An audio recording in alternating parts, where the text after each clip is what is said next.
aquí en esto que es Conectate con el periodista Rubén Saltu. Gracias, Rubén. Un gusto, gracias por invitarme. Por favor, somos de la casa y quién mejor que usted para contarnos, a ver, ¿cómo era, primero que nada, cuéntenos cómo era José Manuel de la Sota como líder?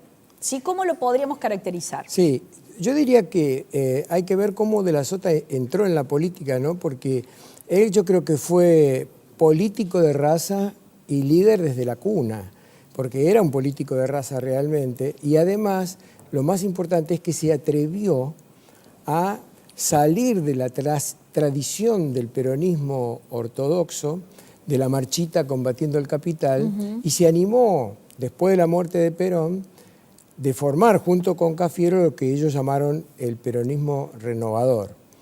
Entonces, ¿a qué edad de él fue más o menos y eso? Él murió a los 69 años. Sí. Y esto debe haber sido en el 75, 76, después de la muerte de Perón. Ajá. A mí me parece, porque el liderazgo es una de las materias más importantes que tiene el management moderno. Así es. Entonces, el ejercicio del liderazgo en una empresa es igual que en la política, que en el deporte, que en lo que sea. Entonces, hay libros que explican que no se nace líder. Mucha gente piensa que el líder es aquel que tiene la sonrisa permanente, que sabe hablar en público, que cautiva a su audiencia.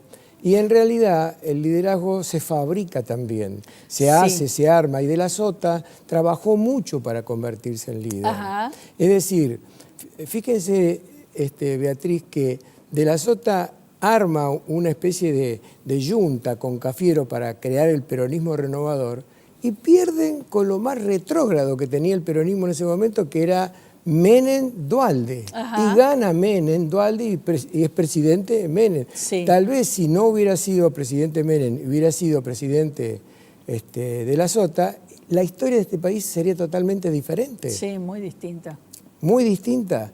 Entonces, yo creo que de la Sota es el eslabón perdido entre el peronismo estatista, intervencionista y este otro movimiento actual que ha hecho rico a los países emergentes y a los países desarrollados, que es la economía de mercado, moderada, con participación del Estado, pero de otra manera, es decir, no el Estado ausente, que está nada más que para cobrar impuestos, sino el Estado participativo.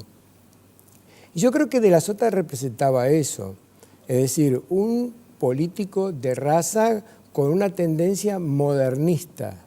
Y su liderazgo, me parece a mí, encajaba en que había mejorado su discurso, su comunicación con la gente, su imagen. Su imagen, la última imagen que tenemos de él, impecable, que justamente él estaba haciendo este programa de televisión y donde aparece como un referente de los señores más 60, súper moderno, ¿no? O Claro. sea, porque hoy esta es la imagen que vemos en todos los señores más 60, súper prolijos, de barba, cuidados, bien, estéticamente muy cuidados. Él se fue convirtiendo todo el tiempo en una persona acorde a los tiempos que venimos viviendo. Así es, y muy actualizado, porque yo en las pocas oportunidades que tuve de conversar con él, yo los he entrevistado a casi todos los candidatos, inclusive a Macri en campaña 3 veces tuve oportunidad de entrevistarlo, pero de la Sota era un tipo informado y actualizado. Yo recuerdo que la primera vez que estuve conversando con él, no me habló de política, me habló de economía. Y estaba muy bien informado. Yo me precio de ser un lector de economía, me gusta mucho la economía, pero él me hablaba de la Argentina de fines del siglo XIX, cuando en 1895 y 1896 este país fue primero en el mundo en ingreso bruto per cápita, impresionante, que muy pocos lo conocen. Es impresionante. Y que entre 1922 y 1928, con la presidencia de un radical, que no era de su partido precisamente, Argentina estuvo esos 6 años entre los primeros 10 países del mundo. Y entonces a mí me impactó realmente su conocimiento de la economía, pero fundamentado en la política. Exactamente. Tal cual la entendía Aristóteles cuando escribió su famoso libro La Política, ¿no es cierto? Emparentada con la ética, con el liderazgo, con la actualización. Es decir, A mí me dio la sensación de que De la Sota era un hombre culto y muy bien informado, y eso trasuntaba en su comunicación. ¿Y qué va a pasar? Porque, a ver, nosotros como psicólogas que somos vamos estudiando los perfiles de personalidad y vemos cómo va cambiando, y hoy toda la gente joven no tiene la menor idea de todo eso, o sea, no estudian economía, no militan desde toda una vida, no tienen el compromiso con el país y no entienden los procesos de transformación de una sociedad. Entonces, ¿qué piensa usted que va a pasar hoy en Córdoba? Vamos aquí primero, ¿sí? Córdoba, sin un líder como De la Sota, con un Schiaretti que queda solo y ya sin este amigo, que los dos se acompañaban muchísimo, porque no es lo mismo gobernar con un amigo referente que a uno le permite un ping-pong de muchas cuestiones, que quedarse solo como líder, donde el sillón del poder es terriblemente cruel. Entonces, ¿qué va a pasar en una sociedad como Córdoba que va perdiendo a todos estos referentes tan valiosos, más allá de la ideología que uno tenga, en todos estos años que atravesaron 2 generaciones prácticamente? Bueno, yo creo en ese aspecto que, primero, De la Sota deja huérfano no a una provincia, sino a un país. Es decir, porque De la Sota estaba para ser candidato a presidente y gobernar todo el país. Pero Córdoba, en ese sentido, no está tan desmantelada, tan desarmada. En Córdoba, el peronismo, si usted quiere llamarle federal o racional o como quiera, que encarnaban De la Sota, Schiaretti y otros que los acompañaban, está bastante bien afianzado. El problema se genera en otros lugares donde la brecha es muy intensa. El Gran Buenos Aires, por ejemplo, hoy está dividido entre peronistas federales, para llamarlo de alguna manera, y peronistas o kirchneristas, cristinistas, camporistas, que están totalmente volcados a la izquierda. Yo creo que Schiaretti, que ha sido un amigo, socio, hermano de la Sota durante más de 20 años, entre los dos estaban muy emparentados psicológicamente. Sí. No creo que Schiaretti signifique una división del peronismo en Córdoba con respecto al delasotismo.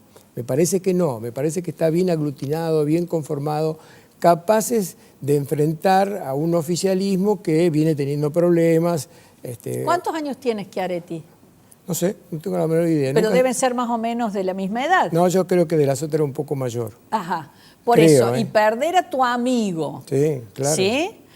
Implica una vulnerabilidad muy grande, más cuando estás en el ejercicio del poder. O sea, hoy lo vimos, lo escuchamos quebrado emocionalmente Schiaretti, ¿sí? Entonces, eso también afecta al líder, ¿no? O sea, además de un momento muy difícil como el que estamos viviendo, perder a tu amigo, que era un puntal importante, que iba por el país, quedarte solo en estas condiciones, qué difícil para el liderazgo cordobés, qué difícil. Por eso necesitamos, Rubén, que nos diga, a ver, qué piensa, cómo lo ve, a ver, aunque sea en términos de liderazgo, para que podamos pensarlo desde la psicología, ¿hacia dónde vamos? Bueno, yo creo que Schiaretti para el futuro le queda como delegación la tarea que tal vez tenía pensado casi seguramente De la Sota, que es ser prenda de unión. No solamente prenda de unión dentro del peronismo, por eso De la Sota un día se puso a conversar con Máximo Kirchner para ver si podría decir, bueno, a ver si podemos empezar a conversar aunque sea. Claro. Porque Cristina significa hoy el 31% de la intención de voto del país y entonces no es despreciable. Así es. Entonces el peronismo, si se pone a conversar, si dialoga y se ponen de acuerdo en cosas básicas y fundamentales, es mayoría en el país, siempre lo fue. Sí. Desde 1946 hasta el presente. Sí. Entonces, le queda a Schiaretti ahora esa tarea de ser prenda de unión dentro del peronismo. Pero yo creo que como Schiaretti también es amigo de Macri y Macri es presidente gracias a Córdoba, así es, que lo votó, yo creo que también Schiaretti puede encarar esa participación unionista dentro de todo el país para ver si se puede ir achicando la brecha. No puede ser que estemos pensando en blanco y en negro y no pensar así en gama de grises. Sí. El mundo desarrollado se mueve de otra manera. Así es. Uno va a los países nórdicos, Bélgica, Holanda. Holanda y Bélgica, junto con Singapur, están cerrando cárceles por falta de delincuentes. Claro. Esto es el resultado de políticas muy bien desarrolladas. Es decir, cuando se vive en un país donde reina la impunidad, donde la corrupción no solamente ganó al mundo político empresario, sino también al mundo judicial, es todo un problema, Beatriz. Y este estado, no vamos a ir a una pausa, perdonen chicos, no vamos a ir a una pausa. A ver, y este estado en el que estamos, ¿no? Porque estamos en una profunda confusión, o sea, voy a hablar de Córdoba, ¿sí? De lo que yo escucho todo el tiempo en el consultorio. A ver, estamos terriblemente confundidos, no sabemos hacia dónde vamos, sabemos que el país está partido emocionalmente, psicológicamente, ideológicamente, tenemos una gran incertidumbre, hay un montón de gente denunciada, hay un montón de gente presa por corrupción o posibles candidatos. A ver, ¿qué deberíamos aprovechar en términos de liderazgo desde Córdoba en este momento? Schiaretti, la gente que quedó con el legado de la Sota, ¿qué sería lo mejor para aprovechar este momento? Hay dos factores que sostienen a la gobernabilidad. El factor de gestión de gobierno, y el factor electoralista, es decir, buscar los votos. Desde que yo tengo uso de razón, de esto hace ya muchísimos años, porque yo vengo de Jurassic Park, más o menos, siempre he visto nada más que el factor electoralista en toda la clase dirigente argentina. Cada tipo que llega al poder, su primera preocupación no es gestionar para que el país crezca, sino que es ver cómo puede hacer para en la próxima elección tener más votos. Si es posible, eternizarse.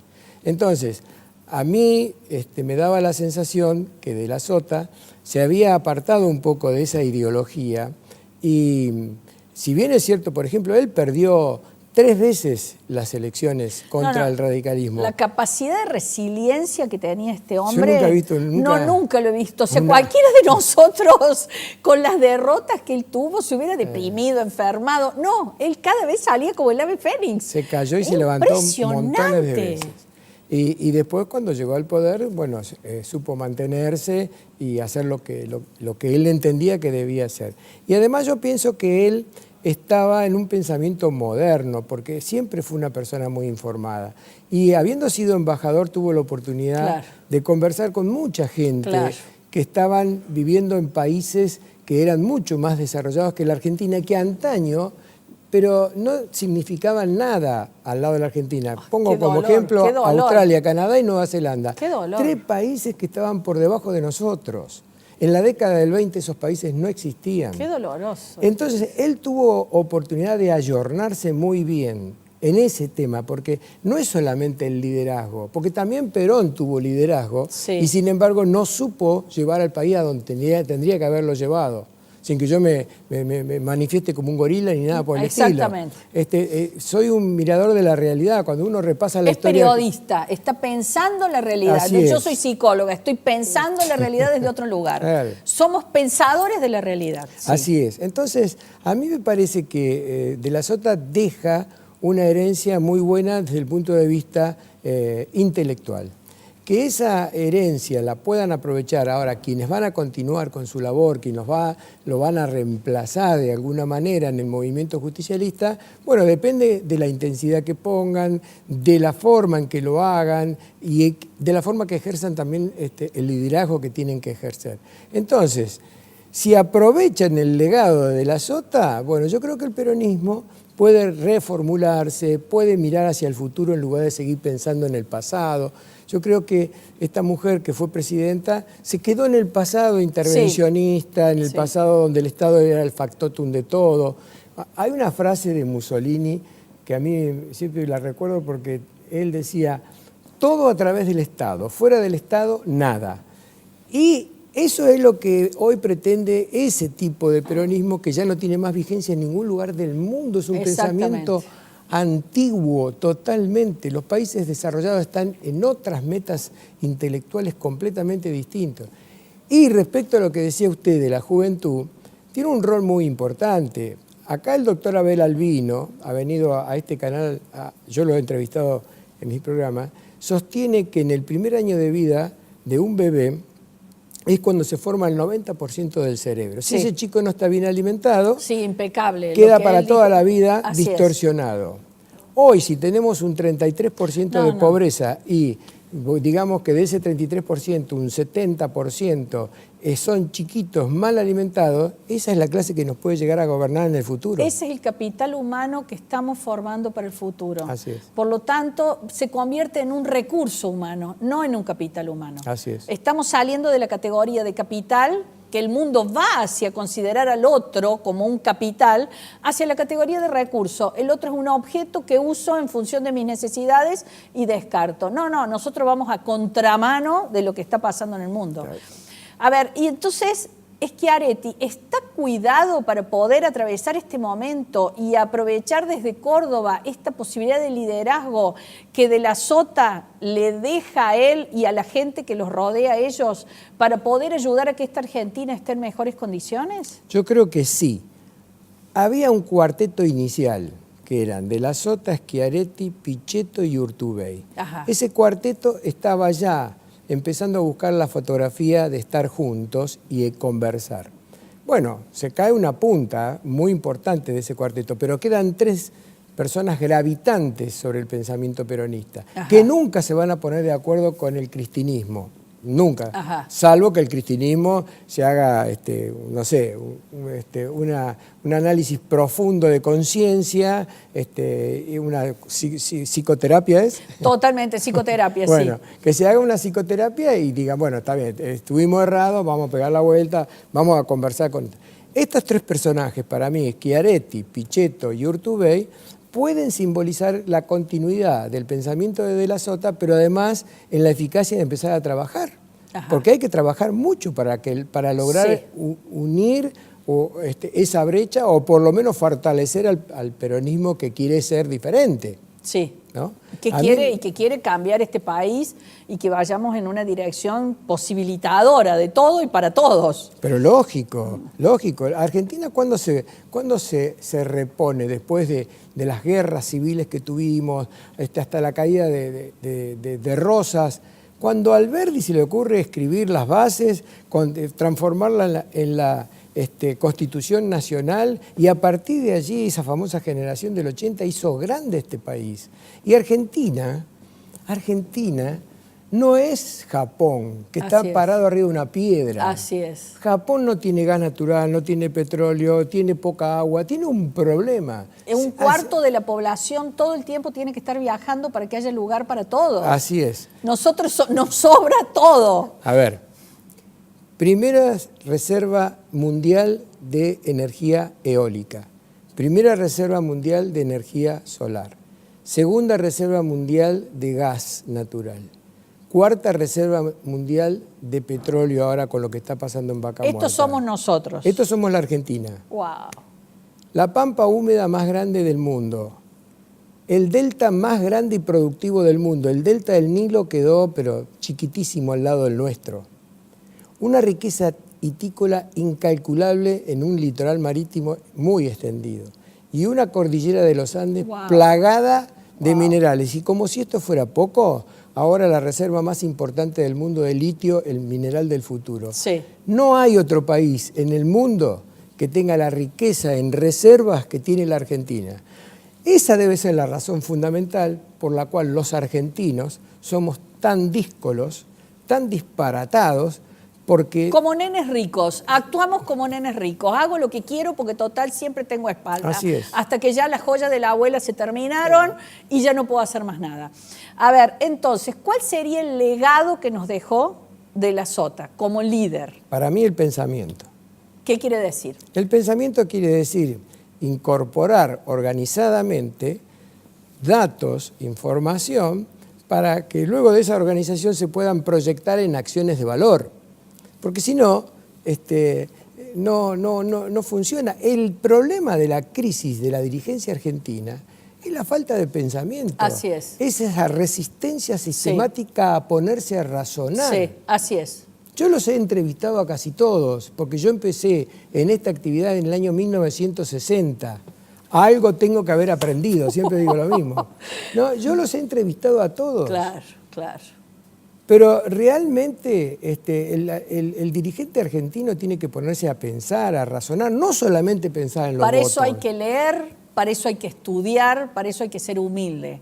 Hay que generar un cambio actitudinal y caracterial sumamente importante. Claro. Rubén, muchísimas gracias. Fue un placer conversar con usted. Lo vamos a volver a invitar. Lo tenemos acá desde la casa, así que lo vamos a volver a invitar. Será un gusto y un placer. Muchísimas gracias.